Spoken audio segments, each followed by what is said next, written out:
ये रहा आपका question number first. Question number first कहता है सिंधु घाटी की सभ्यता किस स्थल से विशाल स्नानगार के अवशेष मिले, ये आपको बताना है। तो याद है इसका राइट आंसर आपका सी हो जाएगा मोहनजोदड़ो।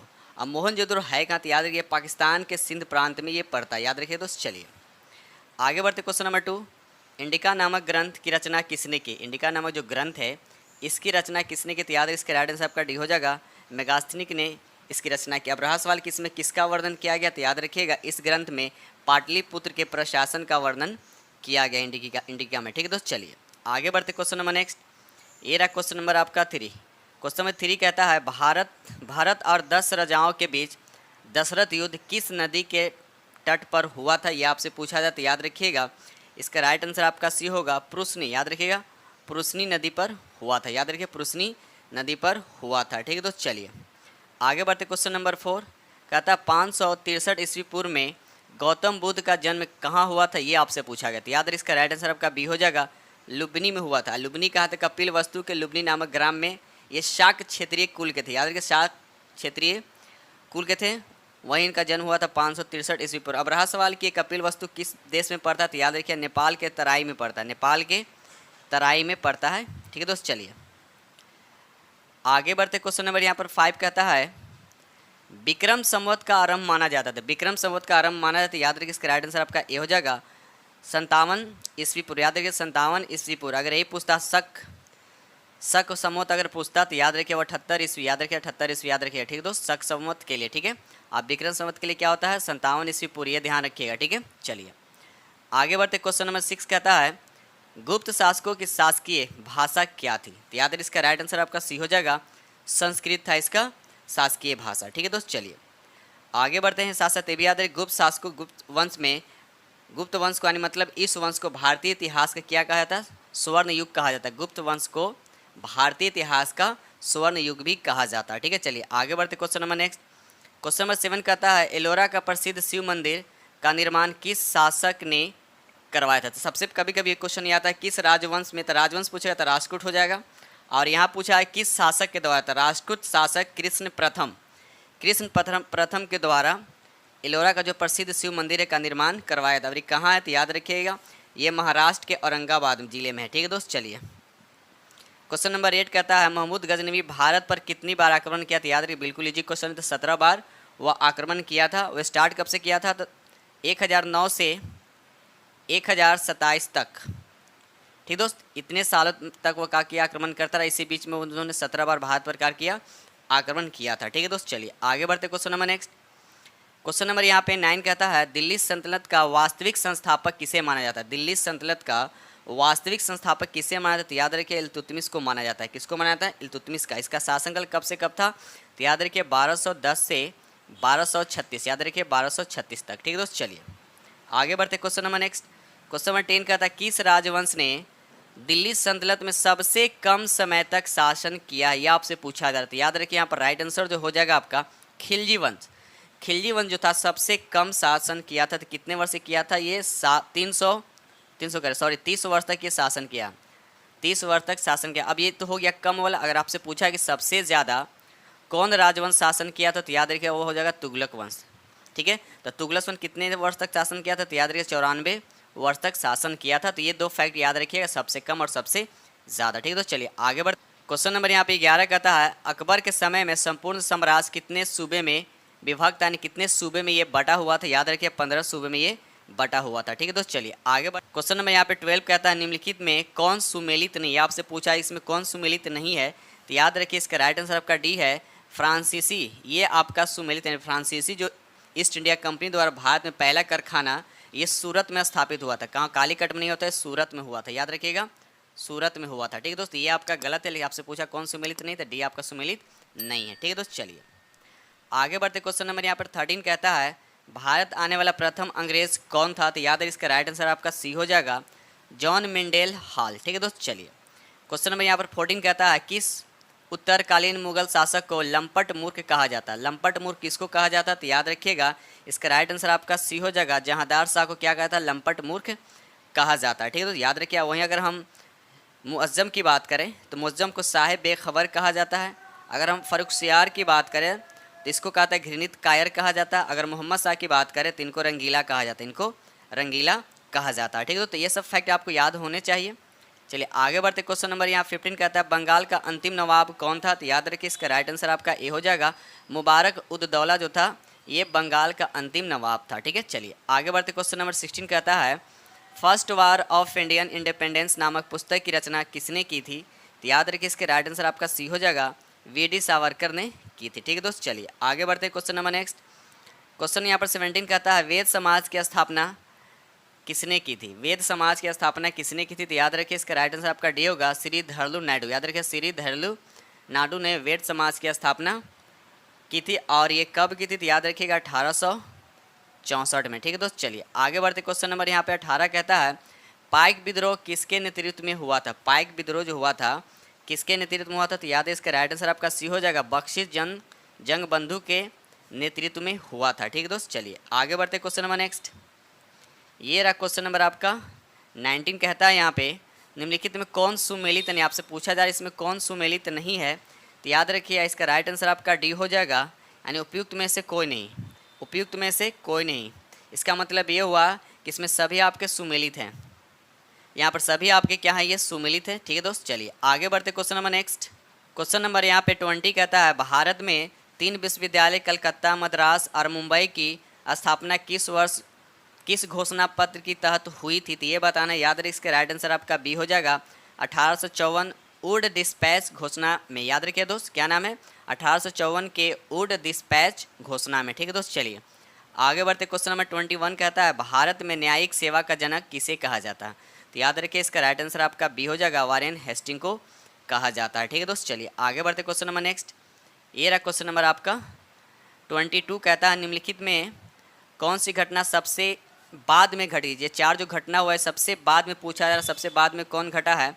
तो सबसे पहले आपको सबको याद है कि सिंध को अंग्रेज साम्राज्य में मिलाना ये कब हुआ था? तो याद रखिए 1843 में हुआ था।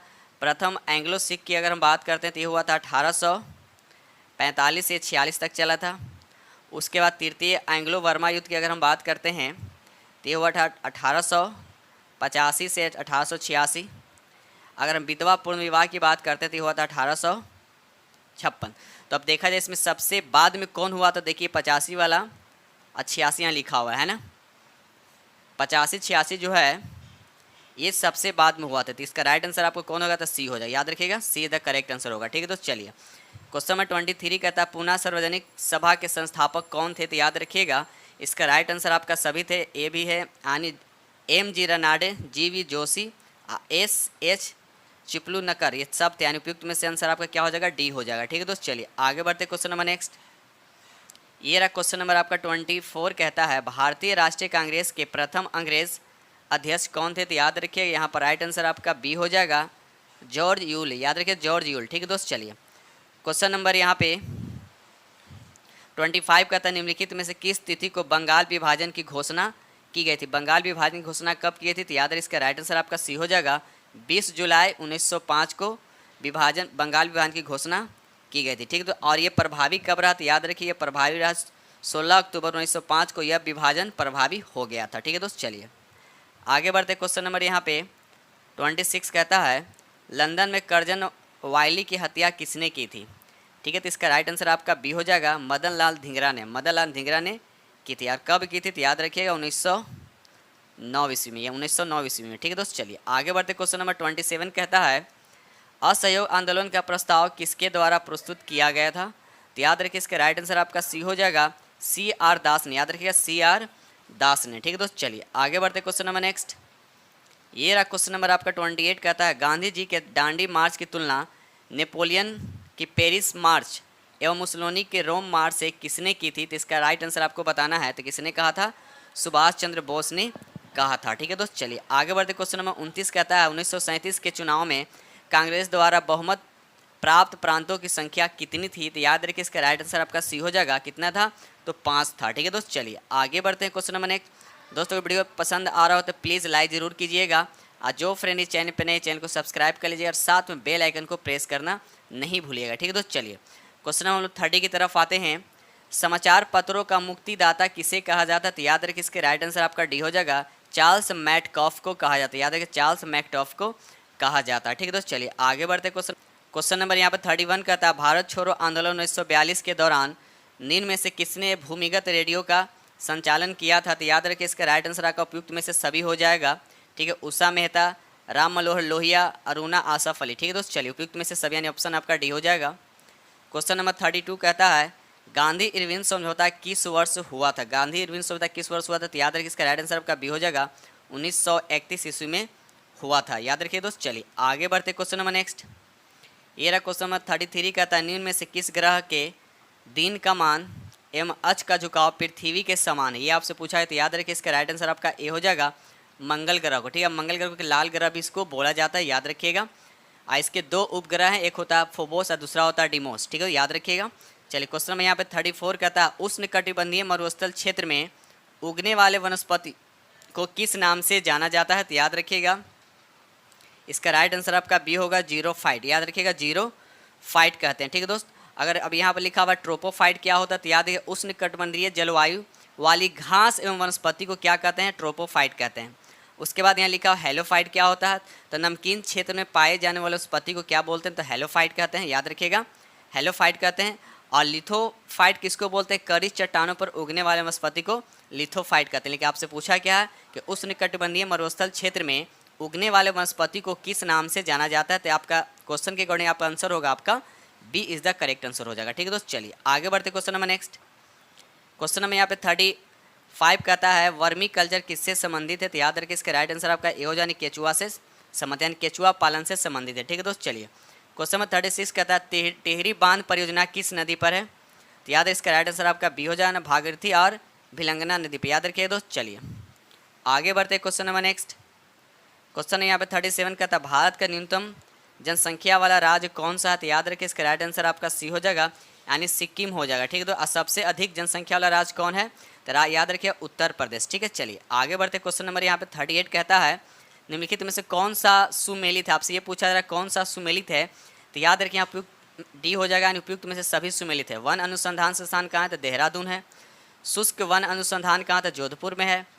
हिमालय वन अनुसंधान संस्थान कहाँ? तो शिमला में। ठीक है दोस्त, क्वेश्चन नंबर 39 कहता है, घरेलू हिंसा में महिला संरक्षण अधिनियम निम्नलिखित में से किस वर्ष पारित किया गया था? तो याद है इसका राइट आंसर आपका ए हो जाएगा, 2005 में पारित किया गया था। ठीक है दोस्त, चलिए क्वेश्चन नंबर 40 कहता है, क्वेश्चन नंबर 40 कहता है कि विश्व के पहले नैनो यूरिया संयंत्र को किस राज्य में स्थापित किया गया था? तो याद रखिए इसका राइट आंसर आपका बी हो जाएगा, यानी गुजरात में स्थापित किया गया था। ठीक है दोस्त, चलिए आगे बढ़ते क्वेश्चन नंबर यहाँ पे 41 कहता है, BBC Indian sport women of the year 2022 पुरस्कार किसने जीता? तो याद रखिए इसका राइट आंसर आपका सी हो जाएगा, मीराबाई चानू।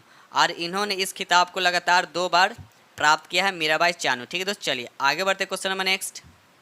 क्वेश्चन नंबर यहाँ पे 42 का था कि राष्ट्रपति द्रौपदी मुर्मू द्वारा 7वें अंतर्राष्ट्रीय धम्म सम्मेलन का उद्घाटन कहाँ किया गया? तो याद है इसका राइट आंसर आपका बी हो जाएगा, भोपाल में। भोपाल क्या मध्य प्रदेश की राजधानी है। ठीक है दोस्त, चलिए क्वेश्चन नंबर यहाँ पर 43 कहता है, हाल ही में भारत के किस राज्य या केंद्र शासित प्रदेश में लिथियम के भंडार मिले? तो याद है इसका राइट आंसर आपका बी हो जाए, जम्मू कश्मीर में मिला। ठीक है दोस्त, चलिए आगे बढ़ते क्वेश्चन नंबर यहाँ पर 44 कहता है, बजट 2023-24 में केंद्र सरकार ने कितने रुपये की खर्च का लक्ष्य रखा है? तो याद रखिए इसका राइट आंसर आपका ए हो जाएगा, 45.03 लाख करोड़। ठीक है, ऑप्शन आपका ए इज द करेक्ट आंसर होगा। ठीक है दोस्त, चलिए क्वेश्चन नंबर हम 45 की बात करते हैं, हाल ही में हुए राज्यपाल कि नीतियों के संबंध में कौन सा सही सुमेलित है? तो याद है इसका राइट आंसर आपका बी हो जाएगा, हिमाचल प्रदेश के राज्यपाल कौन है? तो शिव प्रताप शुक्ल हैं। अगर वही फागुन चौहान की बात करें तो ये मेघालय के राज्यपाल हैं। अगर वही बात करते हैं राजेंद्र विश्वनाथ अलंकर को, तो ये बिहार के मुख्यमंत्री, ये राज्यपाल हैं। और उसी तरह से अगर हम बात करें CP राधाकृष्णन को, तो ये झारखंड के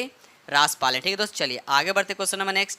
क्वेश्चन नंबर 46 कहता है, द ब्लू बुक और राइटर्स जनरल बुक किसके द्वारा लिखी गई है? तो याद रखिए इसका राइट आंसर आपका ए हो जाएगा, अमिताभ कुमार। याद रखिएगा, अमिताभ कुमार के द्वारा लिखी गई है। क्वेश्चन नंबर 47 कहता है, फरवरी 2023 में 12वां विश्व हिंदी सम्मेलन का आयोजन कहाँ हुआ है? तो याद रखिए इसका राइट आंसर आपका सी हो जाएगा, फिजी में हुआ है। ठीक है दोस्त, चलिए आगे बढ़ते क्वेश्चन नंबर 48 कहता है, किस देश के राष्ट्रपति अब्देल फतह अल सीसी भारत के 74वें गणतंत्र दिवस पर मुख्य अतिथि थे? तो याद रखिए कहाँ के राष्ट्रपति? तो याद रखिए मिस्र के हैं। अब मिस्र जो किस महादेश में पड़ता है? तो याद रखिए अफ्रीका महादेश में पड़ता है। याद रखिए अफ्रीका महादेश में पड़ता है। ठीक है दोस्त, चलिए आगे बढ़ते क्वेश्चन नंबर 49।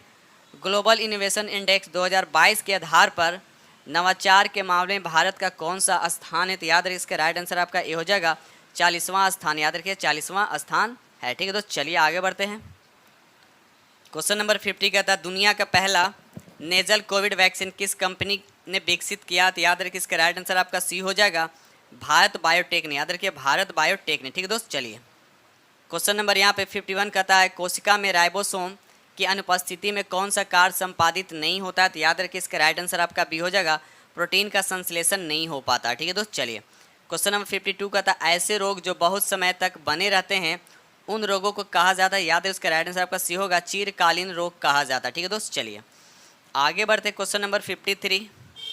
क्वेश्चन नंबर यहाँ 53 कहता है इनमें कौन प्रकाश संश्लेषी अंगक है? ये आपसे पूछा जाता है। याद रखिए यहाँ पर राइट आंसर आपका सी होगा हरित लवक। याद रखिएगा हरित लवक, इसको या क्लोरोफिन वलक भी कहा जाता है, क्लोरोफिन वर्णक। ठीक दोस्त, चलिए आगे बढ़ते क्वेश्चन नंबर यहाँ पर 54। निम्नलिखित में समानतः किसका उपयोग पादप कोशिका द्वारा ऊर्जा उत्पादन के लिए किया जाता है? तो याद रखिएगा इसका राइट आंसर आपका ए हो जाएगा कार्बोहाइड्रेट। ठीक है दोस्त, कार्बोहाइड्रेट। ठीक है दोस्त, चलिए आगे बढ़ते question number next. Question number यहाँ पर 55 का था फ्लोएम से खाद्य पदार्थों का परिवहन पौधों में किस दिशा में होता है? ये आपसे पूछा है। तो याद है इसका राइट आंसर आपका सी हो जाएगा ऊपर से नीचे की तरफ। याद है ऊपर से नीचे दोनों ओर होता है। ठीक है दोस्त, चलिए आगे बढ़ते क्वेश्चन नंबर 56। पादप अपशिष्ट संचित रहते हैं तो किसमें संचित रहते हैं? तो याद है कि उपयुक्त में से सभी, यानी सभी में क्या होते हैं? संचित रहते हैं, यानी ऑप्शन आपका डी द करेक्ट हो जाएगा। क्वेश्चन नंबर 57 कहता है बीज रहित पौधों के उत्पन्न में सहायक होते हैं तो कौन उत्पन्न में सहायक होता है? तो याद है कि इसका राइट आंसर आपका डी होगा ऑक्सिन और जिब्रेलिन्स दोनों होता है। ठीक है दोस्त, चलिए आगे बढ़ते क्वेश्चन नंबर यहाँ 58 कहता है निम्नलिखित में किस दर्पण द्वारा किसी वस्तु का वास्तविक प्रतिबिंब मिल सकता है? वास्तविक की बात कर रहा है तो याद रखिए इसका राइट आंसर आपका अवतल दर्पण द्वारा क्या होता है? वास्तविक प्रतिबिंब बनता है, साथ साथ काल्पनिक भी बनता है, लेकिन यहाँ वास्तविक की बात किया जा रहा है तो बाकी समतल द्वारा काल्पनिक बनता है, उत्तल दर्पण द्वारा भी काल्पनिक बनता है, लेकिन वास्तविक सिर्फ किसके द्वारा बनता है? तो अवतल दर्पण के द्वारा बनता है। क्वेश्चन नंबर 59 का था सामान्य की अधिकतम दूरी तक की वस्तुओं को साफ साफ देख सकता है? तो याद रखिए यहाँ पर राइट आंसर आपका डी हो जाएगा अनंत हो जाएगा।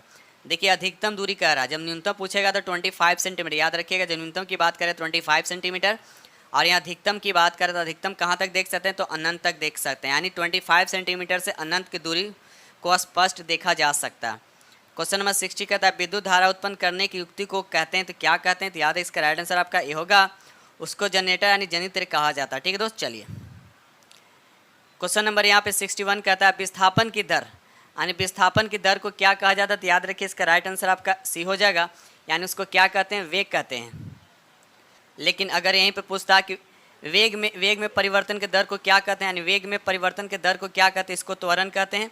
लेकिन यहाँ विस्थापन में परिवर्तन के दर को क्या बोलते हैं? तो याद रखिए वेग कहते हैं। और वेग क्या होता है? सदिश राशि होता है। उसी तरह से त्वरण भी क्या होता है? आपका सदिश राशि होता है। ठीक है दोस्त, क्वेश्चन नंबर 62 कहता है दो कणों के बीच गुरुत्वाकर्षण बल होता है तो उनके बीच की दूरी आपको बताने क्या होती है? याद रखिए इसका राइट आंसर आपका बी हो जाएगा वर्ग के व्युत्क्रमानुपाती होता है, यानी जो फोर्स होता है वह इन्वर्सली प्रोपोर्शन मतलब ये होता है। याद रखिएगा उनके बीच की दूरी ये होता है। ठीक है दोस्त, चलिए आगे बढ़ते क्वेश्चन नंबर यहाँ पर 63 कहता है निम्नांकित में लवण का उदाहरण, इसमें कौन लवण का उदाहरण? तो याद रखिए इसका राइट आंसर आपका बी हो जाएगा सोडियम क्लोराइड। ठीक है दोस्त, चलिए क्वेश्चन नंबर 64 कहता है मैग्नीशियम आयन में इलेक्ट्रॉन की संख्या बताना। मैग्नीशियम आयन में इलेक्ट्रॉन की संख्या बताना तो याद रखिए इसका राइट आंसर आपका ए हो जाएगा, क्योंकि 2 इलेक्ट्रॉन क्या कर दिया? लॉस कर दिया। सिर्फ अगर मैग्नीशियम पूछता तो इसमें इलेक्ट्रॉन की संख्या कितना होता? 12 होता है, लेकिन मैग्नीशियम आयन की बात कर रहा था, इसमें 2 इलेक्ट्रॉन लॉस कर दिया, मतलब बचा कितने यहाँ पर? 10 बचा। ठीक है दोस्त, चलिए आगे बढ़ते question number next. Question number 65 कहता है द्विबंधन वाले रासायनिक बंधन से बंधे परमाणुओं के मध्य कितने इलेक्ट्रॉन का साझा होता है? तो याद रखिए इसका राइट आंसर आपका बी हो जाएगा, यानी 4 इलेक्ट्रॉन का क्या होता है दोस्त? साझा होता है। क्वेश्चन नंबर 66 कहता है द्रवीभूत पेट्रोलियम गैस का अवयव पूछा जा रहा है तो याद है इसका राइट आंसर आपका सभी हो जाएगा। ब्यूटेन भी होता है, एथेन भी होता है, प्रोपेन भी होता है। इस तीनों का तीनों जो है एल्केन ग्रुप में आते हैं। किस ग्रुप में आते हैं? एल्केन ग्रुप का। जब एल्केन ग्रुप की बात है इसका फॉर्मूला क्या होता है? CnH2n प्लस क्या होता है? 2 होता है। याद रखिएगा। चलिए आगे बढ़ते question number next. Question number 67 कहता है एक सहसंयोजी यौगिक का नाम बताएं जिसका उपयोग हम दैनिक जीवन में करते हैं, तो याद रखिए इसका राइट आंसर आपका ए हो जाएगा, वाटर, यानी H2O। ठीक है दोस्त, चलिए आगे बढ़ते question number next. Question number 68 कहता है एल्डिहाइड श्रेणी के यौगिक में निम्नलिखित में कौन सा क्रियाशील समूह होता है। एल्डिहाइड की बात किया जाए तो याद रखिएगा सिंगल बॉन्ड CHO होता है। तो अब देखा जाए option C is the correct. अब ये किसका होता है, तो एल्कोहल का होता है, ये एसिड का होता है। ठीक है, याद रखिए एसिड का होता है। ठीक है दोस्त, चलिए आगे बढ़ते क्वेश्चन नंबर नेक्स्ट। ये एमिनो का होता है, एमिनो समूह के यौगिक का क्रियाशील समूह होता है। ठीक है दोस्त, इस तरह से आप लोग को याद होना चाहिए। क्वेश्चन नंबर 69 कहता है हमारे संविधान में नीति निदेशक सिद्धांत है, तो क्या है, तो याद रखिए एक तरह का अदालतों द्वारा अपरिवर्तनीय है। याद रखिए अदालतों द्वारा यह अपरिवर्तनीय है। ठीक है दोस्त, चलिए आगे बढ़ते क्वेश्चन नंबर 70 कहता है किस संविधान संशोधन के तहत राष्ट्रपति के निर्वाचन मंडल में केंद्रीय शासित प्रदेश दिल्ली और पुडुचेरी के निर्वाचित सदस्य को भी शामिल किया गया है। तो बताना आपको किस अनुच्छेद के तहत, किस संशोधन के तहत। याद रखिए इसका राइट आंसर आपका सी हो जाएगा, 70वां संविधान संशोधन के द्वारा। ठीक है दोस्त, चलिए अभी कब हुआ था, तो 1992 में। ठीक है दोस्त, चलिए आगे बढ़ते क्वेश्चन नंबर 71 कहता है सरकार की मंत्रिमंडल प्रणाली की सबसे महत्वपूर्ण विशेषता क्या है। याद है इसका राइट आंसर आपका बी हो जाएगा, सामूहिक उत्तरदायित्व। ठीक है दोस्त, चलिए आगे बढ़ते question number next. Question number यहाँ पे 72 कहता है केंद्रीय सरकार का उच्चतम सिविल अधिकारी कौन है। तो याद रखिए इसका राइट आंसर आपका बी हो जाएगा, मंत्रिमंडल का सचिव। ठीक है दोस्त, चलिए आगे बढ़ते हैं। चलिए क्वेश्चन नंबर यहाँ पे 73 कहता है कौन सा स्थानीय सरकार का मामला नहीं है। तो याद रखिए इसका राइट आंसर आपका सी हो जाएगा, कानून और व्यवस्था, कानून और व्यवस्था। ठीक है, तो चलिए क्वेश्चन नंबर 74 की तरफ आते हैं। विधायकों तथा सांसदों द्वारा ली जाने वाली शपथ या प्रतिज्ञा का प्रारूप किस अनुसूची में वर्णित है। तो याद रखिएगा इसका राइट आंसर आपका बी हो जाए, तीसरी अनुसूची में। याद रखिए तीसरी अनुसूची में। ठीक है दोस्त, चलिए आगे बढ़ते क्वेश्चन नंबर यहाँ पर 75 कहता है राष्ट्रीय स्मारकों, स्थानों तथा वस्तु का संरक्षण किस अनुच्छेद में वर्णित है। तो याद रखिए इसका राइट आंसर आपका सी हो जाएगा, अनुच्छेद 49 में। ठीक है दोस्त, चलिए आगे बढ़ते क्वेश्चन नंबर यहाँ पर 76 कहता है भारतीय संविधान के किस अनुच्छेद में अनुसूचित जातियों और अनुसूचित जनजातियों के लिए आरक्षण का प्रावधान किया गया। तो याद रखिए इसका राइट आंसर आपका सी हो जाएगा, अनुच्छेद 335। याद रखिए अनुच्छेद 335। ठीक है दोस्त, चलिए आगे बढ़ते क्वेश्चन नंबर 77 कहता है आर्थिक आयोजन एक अनिवार्य अभिलक्षण है, तो किसका। तो याद रखिएगा इसका राइट आंसर आपका सी हो जाएगा, समाजवादी अर्थव्यवस्था का। ठीक है दोस्त, चलिए क्वेश्चन नंबर 78 कहता है निम्नलिखित में से भारतीय अर्थव्यवस्था के तृतीय क्षेत्र के अंतर्गत आता है। प्रथम द्वितीय ने सीधा तृतीय क्षेत्र के अंतर्गत पूछा है। तो याद रखिए इसका राइट आंसर आपका बी हो जाएगा, वस्तुओं का परिवहन। याद रखिए वस्तु का परिवहन। ठीक है दोस्त, चलिए आगे बढ़ते हैं। क्वेश्चन नंबर 79 कहता है बिहार आर्थिक सर्वेक्षण 2022-23 के अनुसार वर्तमान राज्यों में शहरीकरण का स्तर क्या, ये पूछा जा रहा है। तो याद है इसका राइट आंसर आपका सी हो जाएगा, 16.2%। ठीक है तो 16.2%। ठीक है तो चलिए आगे बढ़ते question number next. Question number यहाँ पर 80 कहता है केंद्रीय बजट 2023-24 में निर्धारित विकास की 7 प्राथमिकताएं जिसे सप्तर्षि नाम दिया गया है वे शामिल हैं। तो बताना इसमें से कौन। तो याद उपयुक्त में से सभी शामिल हैं, यानी ऑप्शन आपका D is the correct answer होगा। ठीक है तो चलिए क्वेश्चन नंबर 81 कहता है बिहार के निम्न हिस्सों में से कौन सा हिस्सा भूतायित्व दृष्टि से अपेक्षाकृत क्या है, पुराना, ये आपसे पूछा गया। तो याद रखिए इसका राइट आंसर आपका सी हो जाएगा, खड़गपुर पहाड़ियाँ। देखिए खड़गपुर पहाड़ियाँ। ठीक है दोस्त, चलिए ये रहा क्वेश्चन नंबर आपका 82 कहता है निम्नलिखित भारतीय द्वीपों में से कौन सा द्वीप भारत और श्रीलंका के मध्य में, ये आपसे पूछा है। तो याद रखिए यहाँ पर राइट आंसर आपका सी हो जाएगा, रामेश्वरम। याद रखिएगा रामेश्वरम। ठीक है दोस्त, चलिए आगे बढ़ते क्वेश्चन नंबर यहाँ पे 83 कहता है भारत की सबसे लंबी नदी आपसे पूछा गया। तो याद रखिए इसका राइट आंसर कितना है, बी हो जाएगा इसका राइट आंसर। और इसकी पूछा है गंगा नदी की अगर लंबाई की बात बोला जाती है 2525 किलोमीटर है। ठीक है दोस्त, याद रखिएगा।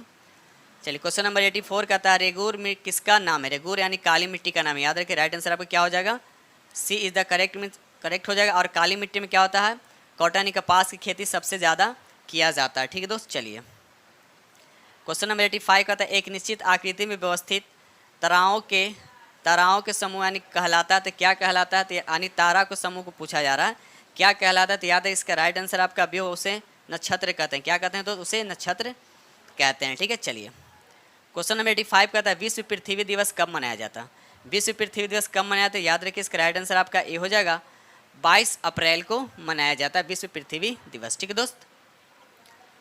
क्वेश्चन नंबर यहाँ पे 87 कहता है यदि दो स्थानों की स्थिति में 90 डिग्री देशांतर का अंतर है, तब दोनों स्थान के बीच का समय का अंतर पूछा जा रहा। तो सबसे पहले आपको ये पता होना चाहिए कि 1 डिग्री देशांतर में 4 मिनट का अंतर होता है। तो 90 डिग्री में कितना का अंतर होगा, तो गुना कर दें तो कितना होगा, 360 मिनट का अंतर होगा। इसको जब 60 से डिवाइड करें घंटा में करने के लिए तो कितना आएगा, 6 घंटा। मतलब उन दोनों के बीच के समय का अंतर 1 घंटा का होगा, तो 6 घंटा का, यानी आंसर आपका B is the correct answer होगा। ठीक है दोस्त, चलिए क्वेश्चन नंबर यहाँ पे 88 कहता है, निम्नलिखित समुद्री धाराओं में कौन हिंद महासागर की धारा नहीं है, ये आपसे पूछा जाता। याद रखिए यहाँ पर राइट आंसर आपका डी हो जाएगा, वेंगुएला धारा। ये जो है हिंद महासागर की धारा नहीं, बल्कि वेंगुएला धारा एक ठंडी धारा है जो दक्षिणी अटलांटिक महासागर के पूरब और अफ्रीका महाद्वीप के पश्चिम के किनारे क्या होती है, प्रवाहित होती है। ठीक दोस्त, क्वेश्चन नंबर 89 कहता है, इनमें कौन सा झील उत्तरी अमेरिका के ग्रेट लेक का हिस्सा नहीं है। तो याद रखिए इसका राइट आंसर आपका ए हो जाएगा, बियर झील। ठीक है दोस्त, चलिए क्वेश्चन नंबर 90 कहता है, जैव विविधता का सबसे महत्वपूर्ण पहलू बताना कौन सा। तो याद है इसका राइट आंसर आपका डी हो जाएगा, पारिस्थितिक तंत्र का निर्वहन। ठीक है, तो यानी ऑप्शन डी इज आपका क्या हो जाएगा, करेक्ट आंसर हो जाएगा। ठीक है दोस्त, चलिए आगे बढ़ते। क्वेश्चन नंबर यहाँ पे 91 कहता है, पर्यावरण में ग्रीन हाउस प्रभाव में वृद्धि होती है, तो किसकी वृद्धि होती है। तो याद रखिए यहाँ पर राइट आंसर आपका बी हो जाएगा, कार्बन डाइऑक्साइड के कारण। याद रखिए कार्बन डाइऑक्साइड के कारण। ठीक है दोस्त, चलिए क्वेश्चन नंबर 92 कहता है, कार्बन क्रेडिट का दृष्टिकोण इनमें से किससे शुरू होता है। तो याद रखिए इसका राइट आंसर आपका ए हो जाएगा, केटो प्रोटोकॉल से शुरू होता है। याद रखिए केटो प्रोटोकॉल से शुरू होता है। ठीक है दोस्त, चलिए ये रहा क्वेश्चन नंबर आपका 93, ओजोन परत संरक्षण दिवस मनाया जाता है, तो कब मनाया जाता है। तो याद रखिएगा ये 16 सितंबर को मनाया जाता है, ओजोन परत संरक्षण दिवस। ठीक है दोस्त, चलिए आगे बढ़ते question number next. Question number यहाँ पे 94 कहता है, राजीव गांधी वन्य जीव संरक्षण पुरस्कार दिया जाता है, तो किस क्षेत्र में दिया जाता है। तो याद रखिएगा शैक्षणिक तथा शोधकर्ता इसमें भी दिया जाता है, वन्य और वन्य जीव अधिकारियों को भी दिया जाता है, वन्य जीव संरक्षण को भी दिया जाता है। तो इसका राइट आंसर क्या हो जाएगा, आपका D is the correct answer होगा। ठीक है दोस्त, चलिए क्वेश्चन नंबर 95 कहता है, भारत का राष्ट्रीय जैविक उद्यान स्थित है, तो कहाँ स्थित है। तो याद है इसका राइट आंसर आपका सी हो जाएगा, ये नई दिल्ली में स्थित है। ठीक है दोस्त, चलिए क्वेश्चन नंबर यहाँ पे 96 कहता है, निम्न में से किसकी my picture of free India नामक पुस्तक की रचना पंचायती राज व्यवस्था से संबंधित है। तो याद रखिए इसका राइट आंसर आपका बी हो जाएगा, यानी महात्मा गांधी। ठीक है दोस्त, चलिए आगे बढ़ते। क्वेश्चन नंबर 97 कहता है, बिहार में विधानसभा के सीटों की कुल संख्या कितना। तो याद रखिए इसका राइट आंसर आपका सी हो जाएगा, 243। याद रखिएगा दोस्त, चलिए आगे बढ़ते क्वेश्चन नंबर नेक्स्ट। चलिए ये आपको दे रखा है, ठीक है। तो निम्न में कौन पर्यावरण संतुलन के संरक्षण से संबंधित है, ये आपको बताना है। तो नंबर 1 में लिखा है यहाँ पे वन नीति, ये भी राइट है। 2 लिखा पर्यावरण सूचना अधिनियम 1986 में आते, ये भी राइट है। औद्योगिक क्रांति, ये भी पर्यावरण संतुलन के संरक्षण से संबंधित है। अगर हम 4 की बात करते, ये भी शिक्षा नीति, ये भी आपका संबंधित है। उपयुक्त में से सभी, तो 98 का आंसर आपका D is the correct answer होगा। ठीक है दोस्त, चलिए ये रहा क्वेश्चन नंबर आपका 99 का था, निम्नलिखित में कौन कृत्रिम पारिस्थितिकी तंत्र है। कृत्रिम पूछा जा रहा है, तो कृत्रिम जैसे इंसान के द्वारा बने से यहाँ पर कौन हो सकता है। तो याद रखिए यहाँ पर आपका ए हो जाएगा, धान की खेती। धान की खेती, अब धान की खेती कौन, इंसान बनाता है ना। तो ये कृत्रिम पारिस्थितिकी तंत्र, बाकी वन इंसान नहीं बनाता, झील इंसान नहीं बनाता, और घास का मैदान इंसान नहीं। ये हो गया आपका नेचुरल हो गया। ठीक है दोस्त, चलिए आगे बढ़ते हैं। नेक्स्ट एंड लास्ट क्वेश्चन, पारिस्थितिकी अस्थायी मितव्ययता है, यह किस आंदोलन का नारा है। तो याद रखिएगा इसका राइट आंसर आपका सी होगा, चिपको आंदोलन से। याद रखिए चिपको आंदोलन।